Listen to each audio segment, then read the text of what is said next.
India Legal presents Courts Roundup.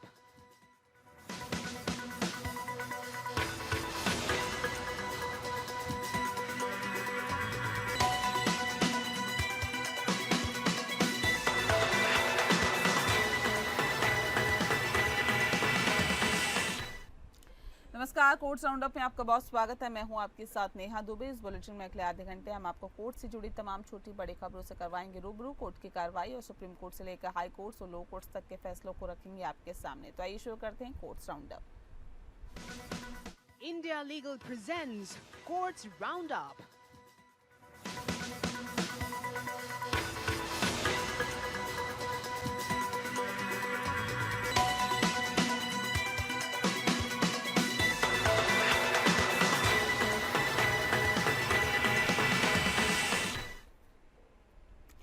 Bulletin की शुरुआत करते हैं। सुप्रीम कोर्ट ने हाल ही में एक महत्वपूर्ण फैसला सुनाया है। बता दें आपको कि इस फैसले में जिसमें बैंक ऑफ इंडिया के एक अधिकारी के खिलाफ गिरवी रखे सोने के कथित दुरुपयोग से जुड़े आपराधिक मामले को फिर से शुरू करने के आदेश दिए गए हैं।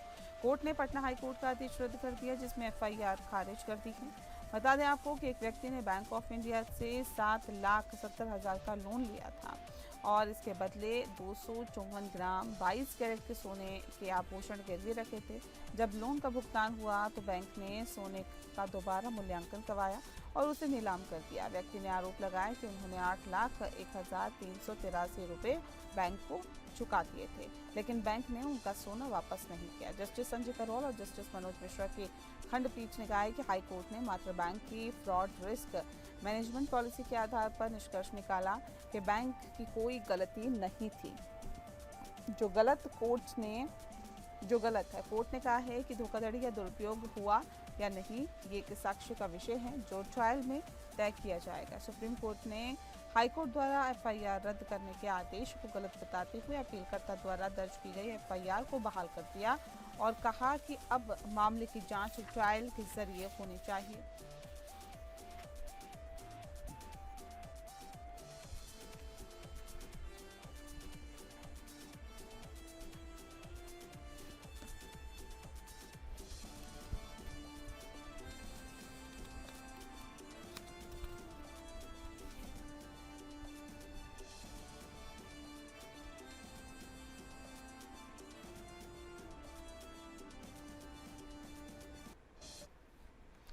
अगली खबर का रुख करते हैं। सुप्रीम कोर्ट ने हाल ही में एक महत्वपूर्ण निर्णय में कहा है कि आरोपी को नार्को विश्लेषण परीक्षण से गुजरने का अधिकार है बशर्ते कि अदालत की अनुमति हो। ये निर्णय एक महत्वपूर्ण प्रश्न का उत्तर देता है जो अक्सर आपराधिक मामलों में उठता है जहां आरोपी या जांच एजेंसी नार्को विश्लेषण परीक्षण की मांग करती है। नार्को विश्लेषण परीक्षण एक वैज्ञानिक परीक्षण है जिसमें आरोपी को सोडियम पेंथोथल या अन्य नार्कोटिक्स दवाओं का इंजेक्शन दिया जाता है जिसमें वह सच बोलने के लिए मजबूर हो जाता है। ये परीक्षण अक्सर उन मामलों में किया जाता है जहां आरोपी जांच एजेंसी के साथ सहयोग नहीं कर रहा है या जांच में बाधा डाल रहा है। सुप्रीम कोर्ट ने कहा है कि आरोपी को नार्को विश्लेषण परीक्षण से गुजरने का अधिकार है, लेकिन ये अदालत की अनुमति के अधीन होगा। अदालत ने कहा कि ये परीक्षण आरोपी के अधिकारों का उल्लंघन नहीं करता है बल्कि ये जांच में मदद करता है और सच्चाई का पता लगाने में सहायक हो सकता है। फैसले में कहा गया है कि आरोपी को नार्को विश्लेषण परीक्षण से गुजरने का अधिकार है, लेकिन यह अदालत की अनुमति के अधीन होगा। अदालत को यह सुनिश्चित करना होगा कि परीक्षण के दौरान आरोपी के अधिकारों का उल्लंघन न हो। नार्को विश्लेषण परीक्षण के परिणामों को अदालत में सबूत के रूप में स्वीकार किया जा सकता है, लेकिन ये अन्य सबूतों के साथ मिलाकर मूल्यांकन किया जाएगा। सुप्रीम कोर्ट का ये फैसला जांच एजेंसियों और अदालतों के लिए महत्वपूर्ण मार्गदर्शक है। ये निर्णय सुनिश्चित करता है कि नार्को विश्लेषण परीक्षण का उपयोग जांच में मदद के लिए किया जा सकता है, लेकिन ये भी सुनिश्चित करता है कि आरोपी के अधिकारों का उल्लंघन न हो। सुप्रीम कोर्ट का ये फैसला एक महत्वपूर्ण कदम है जो जांच एजेंसियों और अदालतों को नार्को विश्लेषण परीक्षण के उपयोग के बारे में स्पष्ट दिशा निर्देश प्रदान करता है। ये निर्णय सुनिश्चित करता है कि जांच में सच्चाई का पता लगाने के लिए नार्को विश्लेषण परीक्षण का उपयोग किया जा सकता है, जबकि आरोपी के अधिकारों की भी रक्षा की जा सकती है।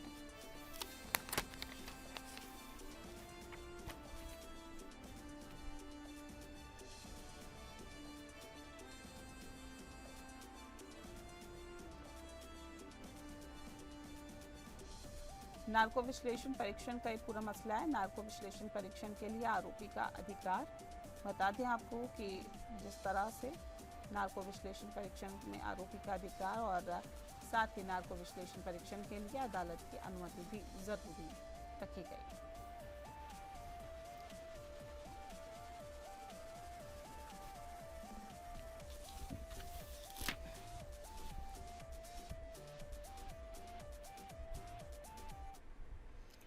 और अगली खबर का रुख करते हैं। आरसीबी के मार्केटिंग हेड निखिल सोसले को 4 जून को चिन्ना स्वामी स्टेडियम में हुए भगदड़ के मामले में चयनात्मक रूप से गिरफ्तार किया गया था। उनके वकील ने कर्नाटक उच्च न्यायालय के समक्ष तर्क दिया। वरिष्ठ अधिवक्ता संदेश चौटा, जिन्होंने सोसले का प्रतिनिधित्व किया, बता दें आपको कि ने सवाल किया है कि उनके मुवक्किल और साथ ही डीएनए कंपनी से जुड़े हुए 3 अन्य लोगों को ही मामले में गिरफ्तार क्यों किया गया। उल्लेखनीय है कि डीएनए के उपाध्यक्ष सुनील मैथ्यू, इसके operations manager Kiran Kumar S और एस शमंत एनपी माविना केरे ने भी अपनी गिरफ्तारी को चुनौती देते हुए याचिकाएं दायर की। चौटा ने तर्क दिया है कि शमंत डीएनए का कर्मचारी नहीं था बल्कि एक फ्रीलांसर था। उन्होंने दावा किया है कि गिरफ्तारियां केवल मुख्यमंत्री सिद्धारमैया के दबाव में की गई, न कि जांच की आवश्यकता के कारण। चौटा ने कहा कि एफआईआर में किसी भी व्यक्ति का नाम नहीं है, किसी को भी गिरफ्तार किया जा सकता है, उनकी भूमिका क्या है कुछ भी नहीं, अपराध के तत्व लगभग नहीं है। उन्होंने आगे सवाल किया कि 6 जून के बाद गिरफ्तारियां क्यों बंद हुई, जब कई राज्य अधिकारियों ने भी अपने हिस्से की जिम्मेदारी स्वीकार की। उन्होंने कहा क्यों की गई ये गिरफ्तारियां, क्यों है ये रचनात्मक। आपके पुलिस अधिकारी निलंबित हुए, खुफिया प्रमुख का तबादला हुआ, राजनीतिक सलाहकार हटाए गए, उन्हें जांच के लिए बुलाना चाहिए था, न कि खुलेआम गिरफ्तारी करनी चाहिए थी। आखिरकार भगदड़ की मंशा किसकी थी?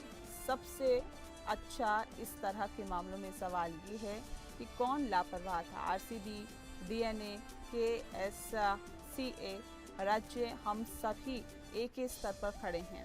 मैं नहीं चाहता कि हम सभी आपस में क्यों लड़ रहे हैं, मैं ये नहीं जानता। महाधिवक्ता शशि किरण शेट्टी ने अदालत से अनुरोध किया है कि वे इस मामले को कल आगे सुने, क्योंकि उन्हें जवाब तैयार करने के लिए समय चाहिए। उन्होंने जोर दिया है कि राज्य के पास याचिकाकर्ता द्वारा उठाए गए सभी सवालों के जवाब दें। कर्नाटक हाई कोर्ट ने कहा है कि ये कहना जल्दबाजी होगी कि आरसीबी के ट्वीट ने चिन्नास्वामी स्टेडियम में भगदड़ को ट्रिगर किया। कोर्ट ने मामले की जांच के लिए एक सदस्य आयोग का गठन किया। कर्नाटक हाई कोर्ट में रॉयल चैलेंजर्स बेंगलुरु, आरसीबी और डीएनए एंटरटेनमेंट द्वारा दर्ज एफआईआर को चुनौती देने वाली याचिकाओं पर सुनवाई हुई। आरसीबी ने दावा किया है कि उसने सोशल मीडिया पर स्पष्ट रूप से जानकारी दी थी कि कार्यक्रम में प्रवेश के लिए सीमित पास ही उपलब्ध है और मुफ्त पास के लिए पूर्व पंजीकरण अनिवार्य था। जबकि डीएनए एंटरटेनमेंट ने आरोप लगाया है कि घटना प्रमुख रूप से पुलिस की भीड़ प्रबंधन में विफलता के कारण हुई है। कर्नाटक हाई कोर्ट ने एक मामले की अगली सुनवाई के लिए 4 जून की तारीख तय की है। कर्नाटक उच्च न्यायालय ने बेंगलुरु के चिन्ना स्वामी स्टेडियम के बाहर हुए हादसे को स्वतः संज्ञान लेते हुए एक मामला दर्ज किया है। न्यायालय ने राज्य सरकार से इस मामले में एक स्टेटस रिपोर्ट मांगी है और मामले की अगली सुनवाई 10 जून को निर्धारित की थी। न्यायालय ने यह भी कहा है कि राज्य सरकार को एक मानक संचालन प्रक्रिया या एसओपी तैयार करनी चाहिए ताकि भविष्य में ऐसी घटनाओं को रोका जा सके। राज्य सरकार ने इस मामले में एक मजिस्ट्रियल जांच का आदेश दिया है और जांच की रिपोर्ट 15 दिनों के अंदर प्रस्तुत करने का आश्वासन भी दिया गया है।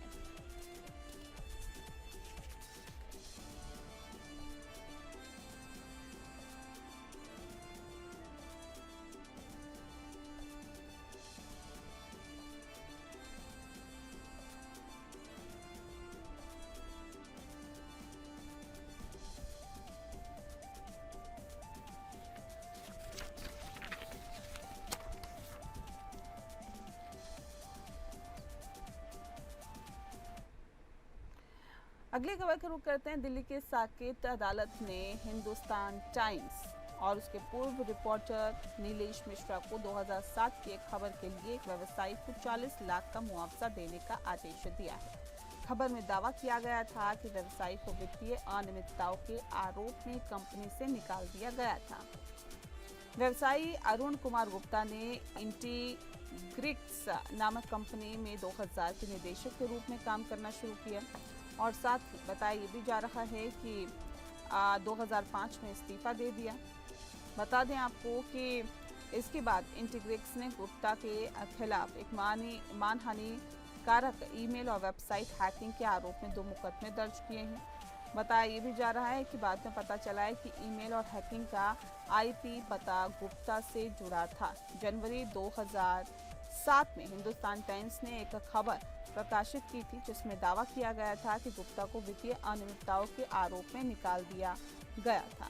गुप्ता ने अखबार और मिश्रा के खिलाफ मानहानि का मुकदमा दर्ज कराया था।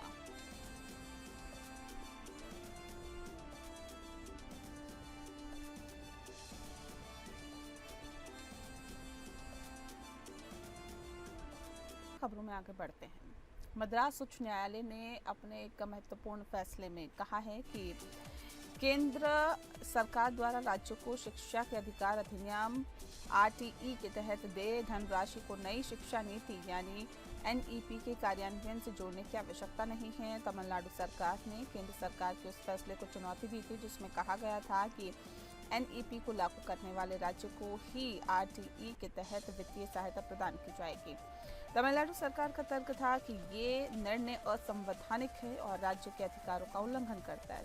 मद्रास उच्च न्यायालय ने तमिलनाडु सरकार की याचिका को स्वीकार करते हुए कहा कि आरटीई के तहत वित्तीय सहायता प्रदान करने के लिए एनईपी के कार्यान्वयन को एक शर्त बनाना असंवैधानिक है।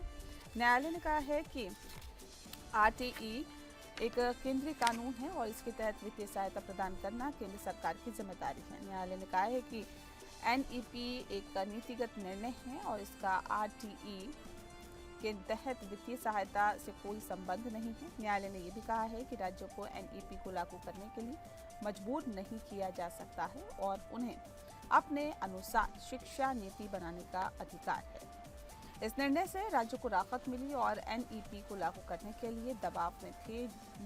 ये निर्णय ये भी सुनिश्चित करता है कि आरटीई के तहत वित्तीय सहायता प्रदान करने के लिए राज्यों को एनईपी को लागू करने के लिए मजबूर नहीं किया जा सकता है। मद्रास उच्च न्यायालय का ये फैसला शिक्षा के क्षेत्र में एक महत्वपूर्ण कदम है। ये निर्णय राज्यों के अधिकारों की रक्षा करता है और ये सुनिश्चित करता है कि शिक्षा नीति बनाने का अधिकार राज्यों के पास ही रहे।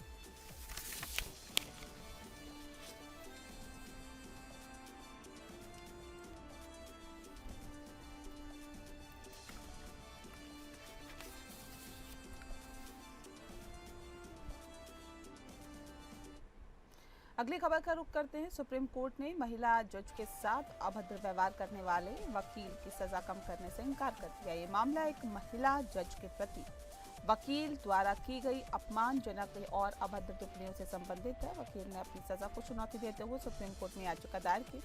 हालांकि सुप्रीम कोर्ट ने वकील की सजा को कम करने से इनकार कर दिया, जिससे महिला जज के प्रति सम्मान और न्यायपालिका की गरिमा बनाए रखने के लिए महत्व पर जोर दिया गया। ये निर्णय न्यायपालिका के प्रति अपमानजनक व्यवहार के मामलों में सख्त कार्रवाई की आवश्यकता को रेखांकित करता है। इस मामले का विवरण और निर्णय की विस्तृत जानकारी प्रदान की गई और लेकिन ये स्पष्ट है कि सुप्रीम कोर्ट ने वकील के व्यवहार को गंभीरता से लिया और सजा को बरकरार रखा। क्या आप इस मामले के बारे में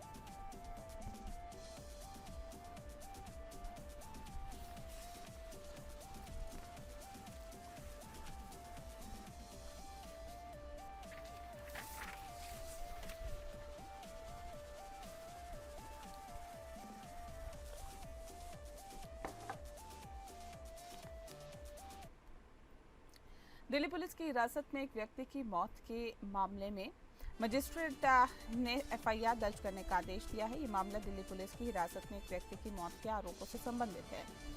दिल्ली पुलिस ने एक व्यक्ति को हिरासत में ले लिया था, जिसकी बाद में मौत हो गई। मृतक के परिवार ने पुलिस पर आरोप लगाया कि उनकी मौत पुलिस हिरासत में हुई है, इसके लिए पुलिस जिम्मेदार है। मजिस्ट्रेट ने मामले की जांच के बाद एफआईआर दर्ज करने का आदेश दिया है। मजिस्ट्रेट ने अपने आदेश में कहा है कि पुलिस हिरासत में व्यक्तियों की मौत के मामले में जांच आवश्यक है। एफआईआर दर्ज करना उचित होगा। मजिस्ट्रेट के आदेश से ये सुनिश्चित होगा कि मामले की जांच पारदर्शी और निष्पक्ष तरीके से की जाएगी। एफआईआर दर्ज होने से जांच एजेंसियों को मामले की जांच करने और दोषियों के खिलाफ कार्रवाई करने का अवसर मिलेगा। मजिस्ट्रेट के आदेश से उम्मीद है कि मामले की जांच में तेजी आएगी और दोषियों के खिलाफ कार्रवाई की जाएगी। ये मामला पुलिस हिरासत में होने वाली मौतों के मामले में जांच और कार्रवाई की आवश्यकता को रेखांकित करता है।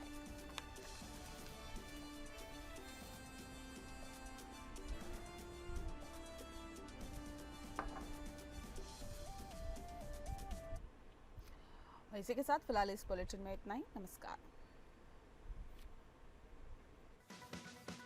India Legal presents Courts Roundup.